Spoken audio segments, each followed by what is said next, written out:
जी बहुत बहुत स्वागत है जी आਇਆਂ ਨੂੰ ਸਾਰੇ ਹੀ ਦਰਸ਼ਕਾਂ ਦਾ ਜਿਹੜੇ ਸਾਡੇ ਪ੍ਰੋਗਰਾਮ ਨੂੰ ਇਸ ਵੇਲੇ ਦੇਖ ਰਹੇ ਨੇ। ਮੈਂ ਤੁਹਾਡਾ ਦੋਸਤ ਕੁਲਦੀਪ ਹਾਜ਼ਰ ਹਾਂ ਤੁਹਾਡਾ ਖਾਸ ਪ੍ਰੋਗਰਾਮ ਲੈ ਕੇ। ਸਟੂਡੈਂਟ ਵੀਜ਼ਾ ਐਕਸਪਰਟ ਜਿਹੜੇ ਅੱਜ ਮੇਰੇ ਨਾਲ ਨੇ ਵੈਸਟਰਨ ਓਵਰਸੀਜ਼ ਤੋਂ ਪ੍ਰਦੀਪ ਬਾਲਿਆਨ ਜੀ ਨੇ। ਗੱਲਬਾਤ ਕਰਾਂਗੇ ਅੱਜ ਆਸਟ੍ਰੇਲੀਆ ਦੀ ਉਹ ਵਿਦਿਆਰਥੀ ਜਿਹੜੇ ਆਸਟ੍ਰੇਲੀਆ ਜਾਣਾ ਚਾਹੁੰਦੇ ਨੇ जुड़े रहने सवाल अपने नोट कर सकते हो प्रोग्राम के दौरान या प्रोग्राम तो बाद किए जा सकते हैं। मैं भी कोशिश कराँगा कि ज़्यादा तो ज़्यादा जोड़े सवाल प्रदीप जी के नाल किए जान। सो बहुत बहुत स्वागत जी। Thank you. सत श्री अकाल जी। अज आस्ट्रेलिया की जेकर गल करिए कैनेडा के थोड़े जे चेंजिज होए काफ़ी सारे बच्चों के एक डर जा हो गया जोड़े बच्चों के ओवरऑल 6 बैंड सी ईच 5.5 सी कि वो बच्चों के लिए आस्ट्रेलिया एक चंगी ऑप्शन बन के आएगा। डेफिनेटली आस्ट्रेलिया जिस बच्चे के 6 बैंड है उसकी पॉसिबिलिटी बहुत हाई है वीज़ा की। तो जो बच्चे 6 बैंड नो लेस देन 5.5 या 6 बैंड नो लेस देन 5 वाले भी हैं आप अप्लाई करिए, आपके वीज़ा चांसेस बहुत हाई रहेंगे। I will request go for the diploma leading to degree या फिर बैचलर्स के लिए जा सकते हैं। इवन अगर आपके कोर्स सिलेक्शन अच्छा है और कोर्सेज आप अच्छा ले रहे हो, इवन कि आपकी परसेंटेज अच्छी है तो आप go for the diploma also. But success rate high diploma leading to degree और डायरेक्ट बैचलर्स में रहेगा। और जिन बच्चों ने बैचलर्स किए हैं they can go for the masters program. और इवन के lot of example at present जो बच्चों के वीज़ा निकल रहे हैं जुलाई इनटेक के, तो मैं कुछ स्टूडेंट्स की डिटेल में डिस्कस भी करूंगा कि भाई किस टाइप की प्रोफाइल थी और किस तरीके से बच्चों ने वीज़ा लिए। प्रोफाइल डिस्कस करने तो पहला एक दो चीज़ां ने जिहड़ियां कॉलेज तो यूनिवर्सिटी हमेशा ही जिहड़ा एक क्वेश्चन मार्क बना रहिंदा बच्चों के लिए। बहुत सारे बच्चे कॉलेज अपलाई कर देंगे ने या घट फीस वाले कॉलेज अपलाई कर देंगे, वो भी किते ना किते एक रिजैक्शन का कारण बनता। जां जेकर रिजल्ट्स देखिए तो यूनिवर्सिटी का सक्सैस रेट ज़्यादा रहता। तुसीं की सुजैसट करोगे बच्चे? देखिए डेफिनेटली जो बच्चे अपना क्या नाम है डायरेक्ट बैचलर या मास्टर्स में और यूनिवर्सिटी में एडमिशन लेते हैं तो हाई वीज़ा सक्सेस रेट रहता है। रीज़न बिहाइंड दिस क्योंकि अगर हम पहले पास्ट में बात भी करें थे जैसे जब एसवीपी था, एसवीपी के अंदर भी यूनिवर्सिटीज़ को ज़्यादा प्रमोट किया जा रहा था।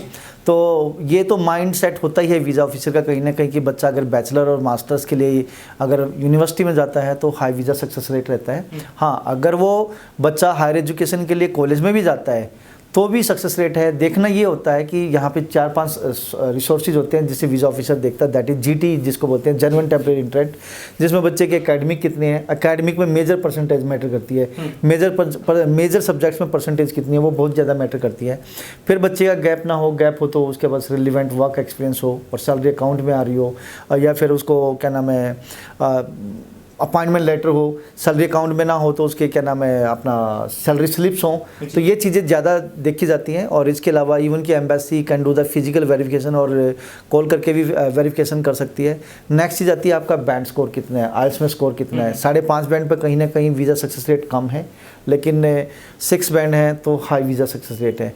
नेक्स्ट बात आती है जीटी में कि जी आपने रिसर्च कितने किए हैं, आपने मतलब उस कोर्स के बारे में क्या रिसर्च किए हैं, why can Australia, why particular this course selections में क्या नाम है कोर्स को कंप्लीट करने के बाद कम किया जाएगा। एसओपी च लिखिया जांदियां भी वीक पॉइंट भी कराया जांदा है कि काफ़ी बच्चों की जिहड़ी रिजेक्शन आ रही है एसओपी जिहड़ा एक कारण बन रहा है ना। ये सारी चीज़ां आप उत्थे ही दसदे हैं कि रिसर्च किन्नी कीती बच्चे ने, फाइनैशियल सिचुएशंस की ने, वो सारियां चीज़ां एसओपी दे विच ही दसियां जा सकदियां ने ना। देखिए एसओपी हमेशा बहुत मैटर करता है और यहाँ पे एजेंट्स कंसल्टेंट्स जो हैं वो कॉपी पेस्ट मारते हैं।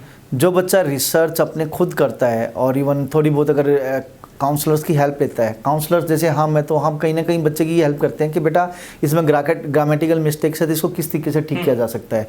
और बट बच्चे को सारे रिसर्च खुद करने होते हैं। अगर बच्चा रिसर्च करता है तो कहीं ना कहीं वीज़ा सक्सेस रेट हाई रहता है। तो उसमें यही चीज़ आती है, वीज़ा ऑफिसर एक ही चीज़ देखना चाहता है।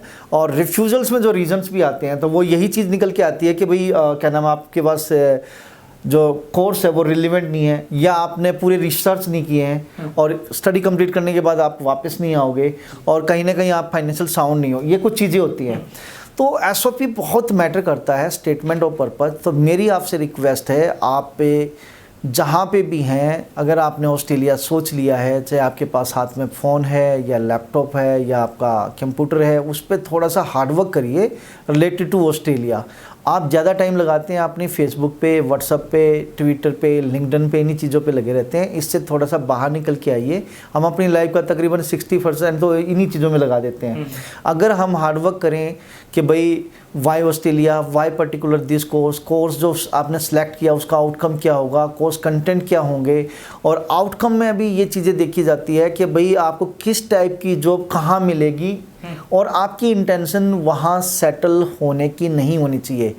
आप ऑल ओवर द वर्ल्ड में कहाँ कहाँ पे अच्छे लेवल पे एक तरह से आप जॉब ले सकते हैं वो आपको दिखाना पड़ेगा, बट एक्सेप्ट ऑस्ट्रेलिया।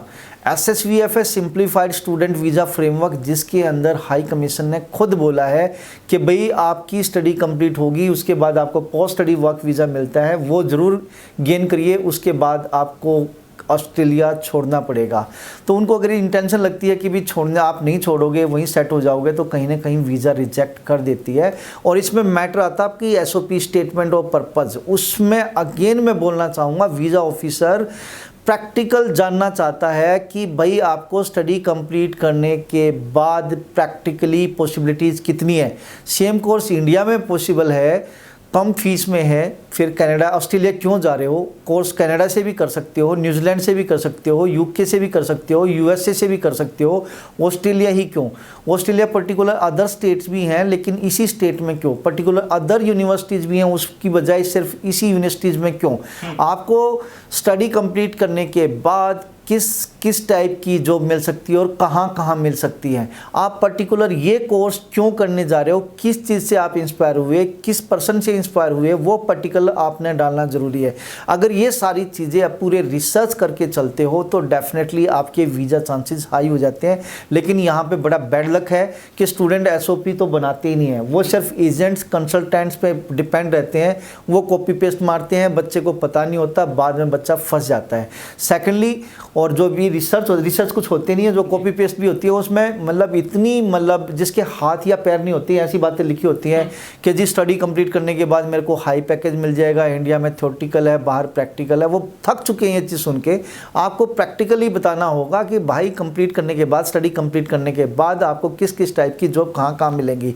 छोटा सा एग्जाम्पल यहाँ पर मैं देना चाहूँगा।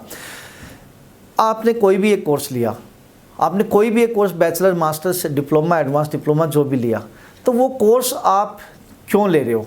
मीन्स आपकी जो प्रीवियस एजुकेशन है उससे आगे आप रिलेटेड होनी चाहिए, फर्दर उससे रिलेटेड होनी चाहिए। आपने इंजीनियरिंग की कोई फील्ड ली, कॉमर्स की फील्ड ली, होटल मैनेजमेंट का कोर्स लिया, या फिर आपने मेडिकल का कोर्स लिया, तो लिया क्यों? मतलब आपकी प्रीवियस एजुकेशन या प्रीवियस वर्क का एक्सपीरियंस से रिलेटेड आपकी फर्दर एजुकेशन है।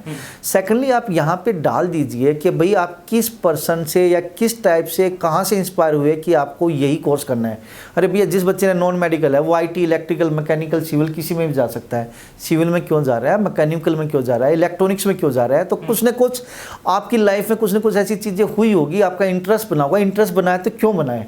आपके फादर मैकेनिकल हो सकते हैं, आपकी मोटर गैरेज हो सकती है, आपके पापा कॉन्ट्रैक्टर हो सकते हैं, आप किसी ऐसे पर्सन से इंस्पायर हुए हैं जो इंडिया में आके अच्छे लेवल पे सेटल है, वो ऑस्ट्रेलिया से पढ़ के आया है। आपकी मम्मी नर्स हो सकती है, तो नर्सिंग से रिलेटेड आप इंस्पायर हुए हैं। आप किसी डॉक्टर से इंस्पायर हुए हैं, तो आप इस कारण से आगे BDS करने जा रहे हैं या नर्सिंग वाले कोर्स करने जा रहे हैं। मीन्स आपको प्रैक्टिकली वो चीज़ें बतानी पड़ेगी कि भाई पर्टिकुलर मैं ये कोर्स क्यों करने जा रहा हूँ और मुझे किस से इंस्पिरेशन मिली। अब मैं एक छोटा सा एग्जांपल दूंगा। मेरे पास एक बच्चा आता है, अपना क्या नाम है, लुधियाना का, और उसके फादर, बच्चे के फादर है पुलिस में, ESI, और बच्चा जा रहा है हॉस्पिटल मैनेजमेंट में, होटल मैनेजमेंट, हॉस्पिटल मैनेजमेंट में। रिलेवेंसी कहीं नहीं बनती। अब मैंने बच्चे से पूछा, भाई आपके फादर गवर्नमेंट जॉब में है और वो भी पंजाब पुलिस में है, आप यहाँ इंस्पायर कैसे हुए? बच्चे ने बताया, really I was shocked, I was surprise, और इवन कि आई वॉज सो हैप्पी। बच्चे का आंसर सुन के बोलते, भैया मैं जब से क्या नाम है, मैंने अपना होश संभाला, मतलब जब से मुझे पता लगा 9th-10th के बाद कि भाई आगे फर्दर करियर बनाना है, तो पापा जब घर पे आते हैं ना ड्यूटी करके, तो वो होटल की बात करते हैं, रेस्टोरेंट्स की बात करते हैं। मैंने कहा मीन कैसे? बोले पापा बताते हैं कि जिस पुलिस स्टेशन के अंदर वो हैं उसके अंडर काफ़ी होटल एंड रेस्टोरेंट आते हैं पटियाला, उसमें लुधियाना में। तो बताते हैं कि रेगुलर हम चेकअप के लिए जाते हैं, तो वो देखते हैं कि अंदर से होटल कितने अच्छे बने हुए हैं, वार्म वेलकम कैसे होता है, बिजनेस कितना अच्छा चल रहा है। रेस्टोरेंट्स में जाते हैं, रेस्टोरेंट्स में खाना इतना है, लाइनें टूट नहीं रही लोगों की। तो बोलते हैं पापा हमेशा ये बोलते हैं, बेटा तेरे को होटल बिजनेस ही कराना है मैंने, और कुछ कराना ही नहीं है, और तेरे को होटल इंडस्ट्री में ही जाना है, हॉस्पिटलिटी में ही जाना है। तो यार कोरिलेट है ये। बच्चे के फादर ने सपना देखा, घर पे बीवी को बताया, बच्चे को बताया, बच्चा उसी में कहीं ना कहीं डलता चला गया और रिलेवेंसी बनती है। बच्चे ने बताया, बच्चे के वीज़ा भी लगा। तो मतलब ये चीज़ें होनी जरूरी है, प्रैक्टिकल हैं ये चीज़ें। फिर बच्चा जब स्टडी कंप्लीट करके आएगा, उसने पूरी रिसर्च डाली कि जब मेरा कोर्स 4 साल बाद ख़त्म होगा 3 साल का कोर्स है, 2 साल की मेरा PSW है। उसके बाद मैं इंडिया आऊँगा तो पर्टिकुलर ये वेबसाइट है जिस पर मैंने रिसर्च किया है कि होटल इंडस्ट्री कितनी बूम पे होगी। तो बच्चे का वीज़ा लगा। पिछले एपिसोड में मैंने एक बताया भी था, एक पिछली वीडियोस में, कि एक बच्चे का क्राउन कॉलेज में हॉस्पिटल मैनेजमेंट में वीज़ा आया। बच्चे ने बड़े रिसर्च किए हुए थे। बच्चा बोलता है मैं निक बेकर, मिस्टर निखिल जो कि ओनर है, उससे बड़ा इंस्पायर हूँ। उसने सारी वो रिसर्च दिए, बच्चे का वीज़ा निकला। तो ऐसी बहुत सी चीज़ें हैं। अभी एक बच्चे का वीज़ा निकला है, यूनिवर्सिटी ऑफ बैलट में गया है। उस बच्चे ने यहाँ पे GNM कर रखी थी। GNM करके आगे बैचलर ऑफ नर्सिंग करने गया यूनिवर्सिटी ऑफ बैलट कैंपस। तो बच्चे को 1 साल का तो क्रॉस क्रेडिट मिला, सेकंड ईयर में एडमिशन हो गया, जहाँ 4 ईयर की डिग्री है 3 ईयर की रहेगी। बच्चे ने रिसर्च किए हुए थे। बच्चे ने बताया कि मैंने GNM करने के बाद मुझे ये ग्रोथ नहीं मिल रही थी, इवन कि मैं ये जब ये बैचलर कर लूँगा उसके बाद मेरे पास क्या क्या ग्रोथ होगी। 20% डिस्काउंट यूनिवर्सिटी ने दिया, 1 साल का अकोमोडेशन फ्री दिया और 1 साल क्रॉस क्रेडिट दिया।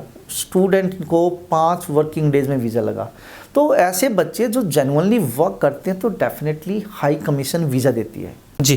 सो काफ़ी ਵਾਰੀ ਬੱਚੇ ਦੀ ਖੁਦ ਦੀ ਰਿਸਰਚ ਵੀ ਜਿਹੜੀ ਕੰਮ ਆਉਂਦੀ। 1 ਮਿੰਟ ਦਾ ਸਮਾਂ ਬਚਿਆ ਹੈ ਆਸਟ੍ਰੇਲੀਆ ਵਾਲੇ ਬੱਚਿਆਂ ਲਈ, ਕੋਈ ਖਾਸ ਮੈਸੇਜ ਜਾਂ ਖਾਸ ਸੁਨੇਹਾ देना चाहो? डेफिनेटली देखिए दोस्तों, 2 चीज़ें हैं। 5.5 बैंड पे वीज़ा आते भी हैं, नहीं भी आते। Try to get 6 band, no less than 5.5 और नो लेस देन 5, और या इससे अच्छा ले सकते हो तो वेल एंड गुड है। अगर आपको आइल्स में कोई प्रॉब्लम है तो आप मेरे ऑफिस में आ सकते हो। हम आइल्स भी बहुत अच्छे लेवल पर कराते हैं, चाहे वो आपका अमृतसर, जलंधर, चंडीगढ़, अपना अंबाला, कुरुक्षेत्र, करनाल और सोनीपत। जी शुक्रिया सर सारी जानकारी देने ਲਈ।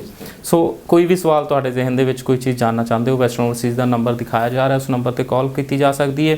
ਕਾਲ ਨਹੀਂ ਲੱਗਦੀ, ਮੈਸੇਜ ਕਰ ਸਕਦੇ ਹੋ, ਪਰਸਨਲੀ ਵਿਜ਼ਿਟ ਕਰ ਸਕਦੇ ਹੋ। ਹਰ ਤਰ੍ਹਾਂ ਦੀ ਜਾਣਕਾਰੀ ਫ੍ਰੀ ਆਫ ਕਾਸਟ ਦਿੱਤੀ ਜਾਏਗੀ। ਫਿਲਹਾਲ ਦੇ ਲਈ ਮੈਨੂੰ ਦਿਓ ਆਗਿਆ। ਸਤਿ ਸ਼੍ਰੀ ਅਕਾਲ।